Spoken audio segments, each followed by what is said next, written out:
Do you wish Claude Code can just one-shot a large task or a whole feature? Or perhaps maybe you're seeing some degraded performance when you're using Claude Code these days? Well, in this video, I want to show you a simple yet effective way to fix your Claude Code performance issues, as well as getting the best result out of Claude Code using a little something called context engineering. I know you probably heard this term floating around, but trust me, this is really simple to implement into your Claude Code workflow. So let me just show you what I've done here in mine. All you need is these three commands: research, create plan, and implement. Let me just show you how each of these work, and then I'll break them down and talk about how you can actually set this up for yourself. You may already be familiar with create plan and implement. However, this create plan is a little different, and you'll see a little bit later on. For this example, I'm going to be using my application called Claude Maestro. It's basically an OpenAI Codex clone that runs locally but uses Claude Code on the back end.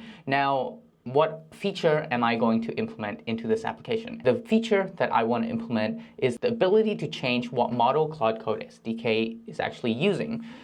Instead of using Anthropic models, I want to be able to use Z.AI GLM 4.5 as well as DeepSeek model. And to do that, I'm going to use my research command here, input the feature request. Once this is done, it's going to output this research markdown file. I'm not going to go super in-depth about this research markdown file for now. I will explain it a little later in the video. I'm just trying to get through and show you the whole workflow really quickly, but it basically just contains all the knowledge in order to complete the task. Okay, now that I have the research node, what do I do next? I create a plan. I'm actually just going to pass in the research node. That's it. That's all it needs, and it's going to generate plans for me. You may already notice something different about this create plan command. It has generated 4 different plans. Each plan is taking care of a specific part of the feature. Each is complete and testable by its own. Rather than putting all these into a giant plan, I have create plans separate them into smaller parts. It's more manageable and much easier to review. What do I do after I have these plans? I just pass them straight into my implement command. If I go to the settings in my Claude Maestro application, you can see now that it has a model selection here, and I can actually test the API connection. And this one, GLM 4.5, I already pre-configured here with my API key. You're probably wondering, why even do all this? I really wanted Claude Code to be able to handle larger, more complex tasks. Going from plan phase into implementation phase with just one giant plan file doesn't work very well for a bigger task. What I find most useful is having a research phase before actually creating plan. And the reason for this is because I'm able to control the context a little more. Right here in the research phase, I know that it's going to output the research node.md file. And inside the research node.md file, it's going to contain URL and links to documentation. It's going to contain file paths and line numbers to specific code example within your code base and within the libraries inside your code base. It's also going to give me a high-level overview and flesh out the feature a little bit more in terms of, okay, how is the user going to interact with this feature? What are its edge cases?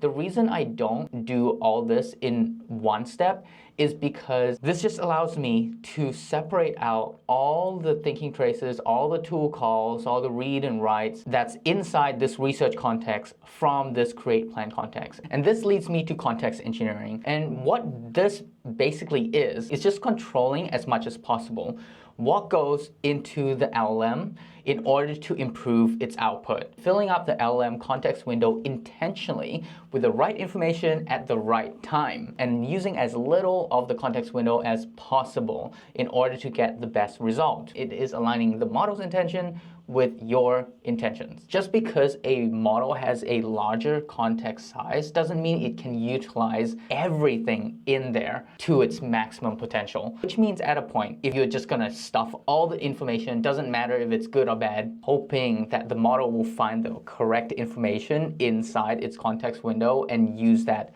correctly to implement your plan or the feature that you have asked it to. At that point, it's more vibe coding rather than actually context engineering. For me, I don't want to spend time hoping that the LLM implements this particular feature that I'm asking for. I want to know exactly what it's going to do when it implements the feature before it implements the feature. Think of the context window as a toolbox that you need to fill it up with the correct tools in order to successfully complete a job. My rule of thumb is trying to keep the context utilization less than 40%. Claude Code does have a way to show how much context you've used. You can just type in /context and it will tell you how much context you've used.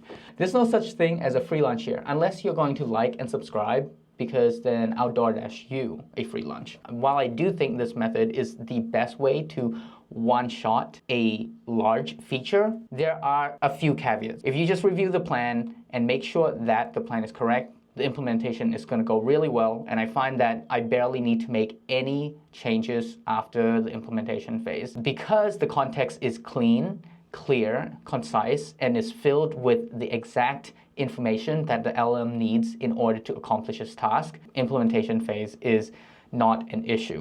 Okay, the moment you guys have finally been waiting for, how did I set this up? Now that you know how it all works, let's first take a look at my research command.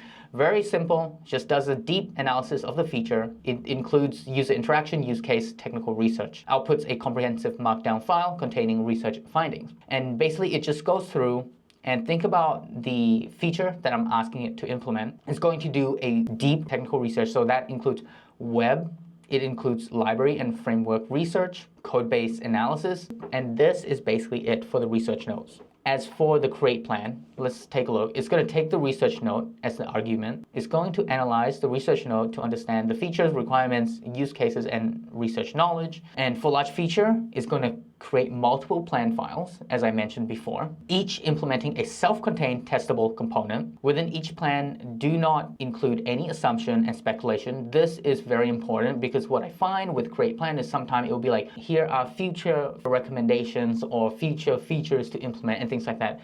No, we don't need that section. We don't want anything along those lines. There should be no speculation or assumption here. Everything needs to be written out so I can review it before it actually gets implemented. Each plan must include relevant resources, code snippet, links, research notes from research notes, specific implementation instructions without assumptions, and exact code to be implemented. Create plan will then output this markdown file where it lays out very neatly all the code that it's going to write. This is super easy for me to review. Everything is very explicit and to the point with no questions. We're not hoping. We know exactly what the LLM is going to implement. We're controlling as much of the context as possible. Now, let's move on to the last stage, which is implement a very simple command that just implements the plan. And that's basically it for this workflow. It's relatively simple. Also, I just want to say that there is no right or wrong way to do this context engineering thing. It's very new. I'm still learning. I'm still exploring. This is probably the first iteration of this kind of workflow for me. If you have more experience, please let me know down in the comments. If you have any suggestions, any improvements I could make, I'd really appreciate it. I want to hear your thoughts. I definitely encourage you, if you haven't tried this out, try it. Again, all the resources will be down below in the description. And if you've been fed up lately with Anthropic models not performing as well as it should be, then you might want to check out this video where I go over how to use Claude Code with JLM 4.5 and DeepSeek. Honestly, those models are performing really well, and it's like 100x cheaper than Anthropic models. So check it out. All right, that's all I have for this video. I'll see you again next week, same time. Peace.